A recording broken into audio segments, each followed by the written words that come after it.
All about gymnastics. An intro. Some people consider gymnastics to be the purest of all sports or athletic activities.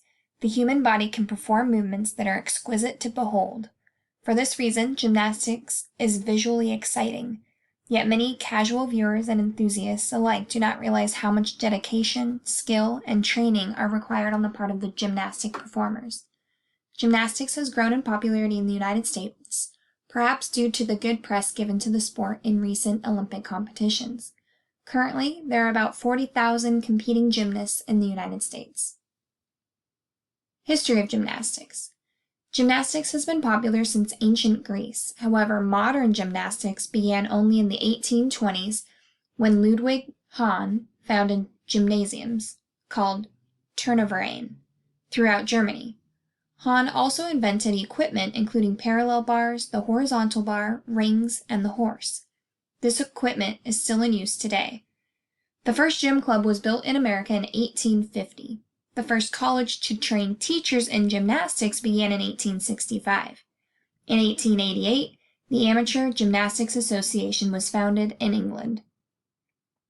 Men's gymnastics was one of the original 7 sports included in the first modern Olympic Games held at Athens in 1896. Starting in 1928, women were included in the competition. In 1950, the World Championships were introduced.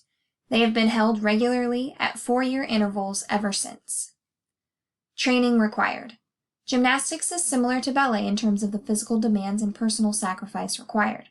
Aspiring gymnasts typically start to train seriously when they are about 8 years old. 2 organizations, the Junior Olympic Program of the United States Gymnastic Federation, or the USGF, and the Junior Olympic Gymnastic Program of the Amateur Athletic Union, the AAU, offer classes for young people from 9 to 18 years of age. Many high schools and colleges offer comprehensive programs in gymnastics.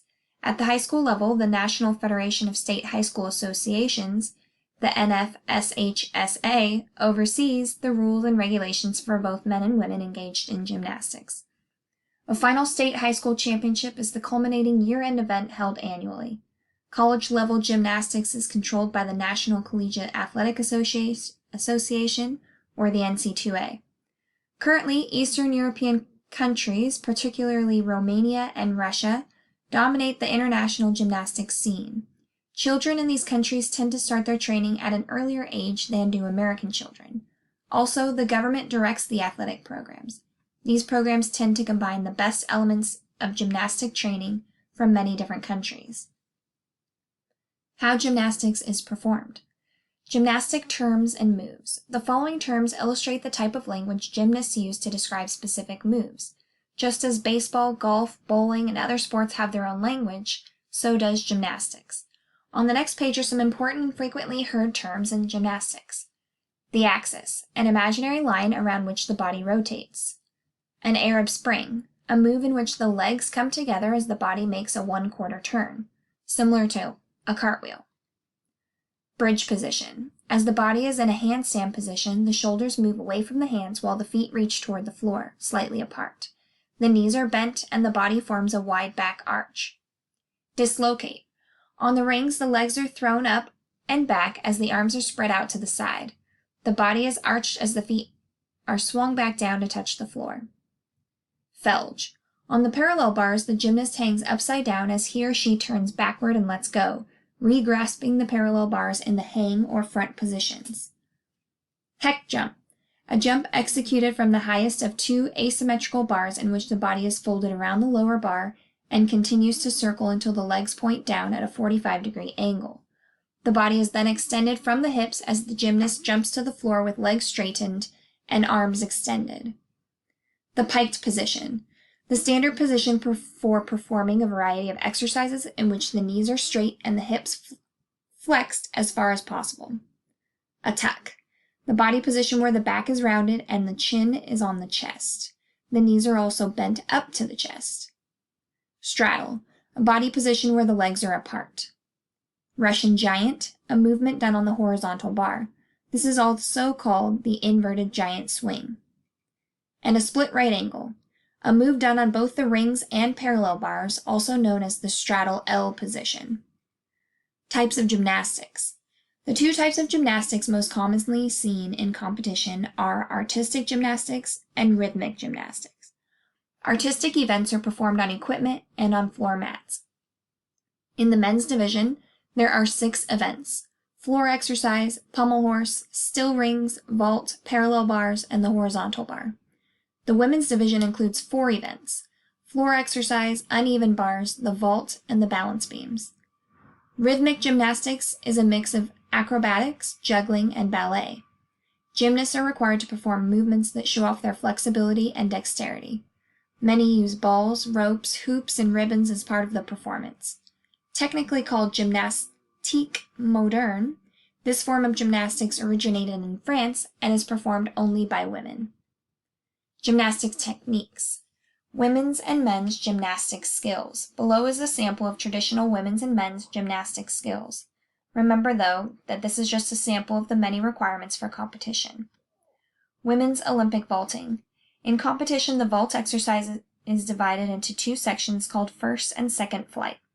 First flight, or the first half of a movement, is the point at which judges carefully watch the takeoff, including the body lifting through the air until it reaches the vault. In the second flight, moves from the vault to the dismount are stressed, including balance, stretch of the body, and general direction. Judges base their opinions on how well a gymnast combines motions in a rhythmic way. Skips, jumps, handsprings, and other movements must be combined in such a way as to make it look as if the routine is one continuous movement, covering the entire floor space. Flexibility, balance, hold, and strength, as well as creativity, are awarded points. Over long runs, low height, and other flaws in execution will result in points being deducted from the final score. The women's asymmetrical bar. The routine done on the uneven bars must include constant motion. A gymnast is only allowed 2 momentary rests to regain balance. Judging is based on the passage of the body between the bars, the different hand grips on each bar, the suspension, and the degree of difficulty of the movements in the routine. The men's horizontal bar. The key to doing well in competition is to include at least one movement where both hands are taken off the bar. The bar then is grabbed again. Other crucial movements include the forward and backward giant swings, free hip circles, and turns. The gymnast must be in constant motion for this entire routine to avoid losing points. The women's balance beam. The balance beam is 16.5 feet long and 4 inches wide. It tests a female athlete's balance as she performs jumps, leaps, turns, runs, and walks across the entire length of the beam. The entire routine lasts between 80 and 105 seconds. 3 short stops are allowed to regain balance. If the gymnast falls, she can start again within 10 seconds. Equipment and clothing. Equipment for gymnastics includes parallel bars, men's horizontal bar, women's asymmetrical bar, the horse, women's balance beam, static rings. Clothing for gymnastics is usually form-fitting and flexible, such as leotards and gym suits. For major competitions, costumes are often worn.